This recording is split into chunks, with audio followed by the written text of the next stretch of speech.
ए शहादत गाहे उल्फत में कदम रखना लोग समझते हैं ऐसा है मुसलमान होना মানুষেরা ভাবে মুসলমান হওয়া খুব সহজ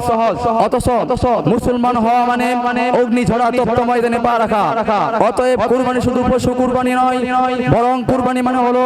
বিপদে আপদে সংকটে দুঃসময় সব সময় আল্লাহ তাআলার উপর নিজেকে আস্থাবিসল রেখে আত্মবলিদান করা প্রিয় ভাই সব ইব্রাহিম আলাইহিস সালাম যেমন আমাদেরকে সেদিকে ইঙ্গিত করে কিন্তু ভাগ্যের নির্মম পরিহাস আমাদের মুসলমানদের অবস্থা হলো এই ধরি মাছ না সই পানি অর্থাৎ মাছ খেতে রাজি কিন্তু পানিতে নেমে কষ্ট করব না তার মানে ওই পর্যায়ে আপনাদের সামনে একটি বক্তব্য নিয়ে আসছেন কাফিয়া জামাতের ছাত্র ভাই মোহাম্মদ রেজাউল করিম তার বিষয়বস্তু কুরবানি আমাদের স্রষ্টার কাছে কুরবান হতে শিখায় আমি তাকে মঞ্চে আসার জন্য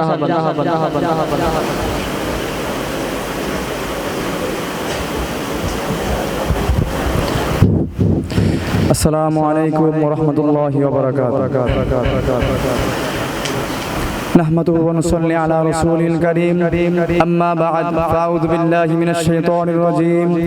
بسم الله الرحمن الرحيم ملة أبيكم إبراهيم وسماكم المسلمين صدق الله العظيم সম্মানিত মুহতাজ মুহতারাম সম্মানিত সভাপতি সাহেব দিগার মুআজ্জাজ মুকাররম তলবে ইলম ছাত্র ভাইরা এক জাগ কোরআন পাখিরা সকলকে আমার পক্ষ হতে জানতে আন্তরিক মোবারক অভিনন্দন যে মহান আল্লাহ রাব্বুল আলামিন আজকে এই ব্যস্তময় দুনিয়া থেকে ব্যস্ত সময় থেকে ফারেক করে জান্নাতে একটি মজলিসে যে আল্লাহ পাক আমাদেরকে বসার এবং কিছু কথা এবং বলার শোনার তৌফিক দান করেছেন সে আল্লাহ পাকের দরবারে একবার অন্তরস্থল থেকে শুকরিয়া আদায় করি বলি আলহামদুলিল্লাহ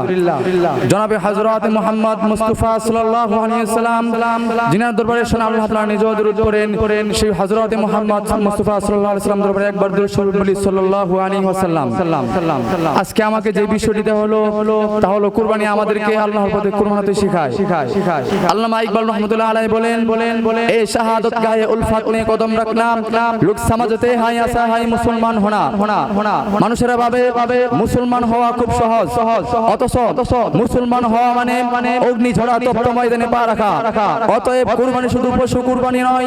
বরং কুরবানি মানে হলো বিপদে আপদে সংকটে দুঃসময় সব সময় আল্লাহ তাআলার উপর নিজেকে আস্থাবিসল রেখে আত্মবলিদান করা প্রিয় ভাই সব ইব্রাহিম আলাইহিস সালাম যেমন আমাদেরকে সেদিকে ইঙ্গিত করে কিন্তু ভাগ্যের নির্মম পরিহাস আমাদের মুসলমানদের অবস্থা হলো এই ধরি মাছ না সই পানি অর্থাৎ মাছ খেতে রাজি কিন্তু পানিতে নেমে কষ্ট করব না তার মানে অর্থ হলো কুরবানি গোশত দে পরিবর্তন রকম আইটেম তৈরি করে খাবো কিন্তু খোদার প্রতিবেশীকে দিব না অথচ নিজের খাবার অন্যের মাঝে বিলিয়ে দেওয়া ছিল অন্যতম কুরবানি আর আমরা তা মানি না অথচ কুরবানির গোশত খাওয়া সুস্বাদু কুরবানি এবং তাহাজ্জুদ করা নিজের খাবার অন্যের মাঝে বিলিয়ে দেওয়া ছিল বিষাদময় কুরবানি আর আমরা তা মানি না অথচ ইসলামের প্রত্যেকটি সহজ বিধানগুলো আমরা লুটপাট গ্রহণ করি তাই তো একজন আক্ষেপ করে বলেছিলেন যে ব্যক্তি কদু মিষ্টি হালুয়ার মাঝে সুন্নাত তালাশ করে এবং জিহাদ দান সৎকারকে পালন করে তাকে ভণ্ড বলে মুখে তুলে নিক্ষেপ করলে আমার গুসা মিটবে না ইব্রাহিম আলাইহিস সালাম শুধু রবের আদেশে পশু কুরবানি দেওয়ার জন্য ছুরি হাতে নেন নাই বরং ইমানের অগ্নি পরীক্ষার জন্য নিজের প্রিয় সন্তানকে কলিজার টুকরাকে কুরবানি দেওয়ার জন্য ছুরি হাতে নিয়েছিলেন ঠিক কিনা বলেন তাই দ্বিধাহীন কণ্ঠে বলতে চাই ইব্রাহিম মিল্লাতে পরিচয় শুধু গরু কুরবানি দিয়ে চলবে না বরং ইব্রাহিম ঈমান বুকে ধারণ করেন ঈমানের অগ্নি পরীক্ষায় নিজেকে প্রস্তুত গ্রহণ করতে হবে এবং সীসাডালা সারিবদ্ধ প্রাচীরের মতো সকল তাগুদের উপর ঝাঁপিয়ে পড়তে হবে যদি আমরা ইব্রাহিম ঈমান বুকে ধারণ করে হিংসা বিদ্বেষ বলে যে আমরা ইব্রাহিম ঈমান বুকে ধারণ করতে পারি